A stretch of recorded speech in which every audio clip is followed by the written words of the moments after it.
Tomato আলু সুন্দর করে কষিয়ে নিয়েছি এখানে। এখন দিয়ে দিচ্ছি ডালের বড়ি। ডালের বড়িগুলো আমি আগে থেকে ভেজে রেখেছি। এই তো এখন ডালের বড়ি দিয়ে আবারও কষানো হচ্ছে। এখন এর মধ্যে দিয়ে দিব গরম করে পানি। গরম পানি দিয়ে দিলাম ঝোল, তরকারির ঝোল। ঝোলটা ফুটে আসলে এখন আবারও চলে আসব। এই তো ফুটে এসেছে। এখন এর মধ্যে মাছ ভেজে রেখেছি, মাছগুলো এক এক করে দিয়ে দেব। আর ডালের বড়িগুলো আমার সেদ্ধ অনেকটা সুন্দর হয়ে গেছে।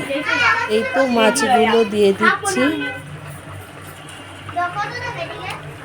মাছগুলো দিয়ে আরেকটু সময় লাগিয়ে আমার তরকারির রেসিপিটা হয়ে যাবে।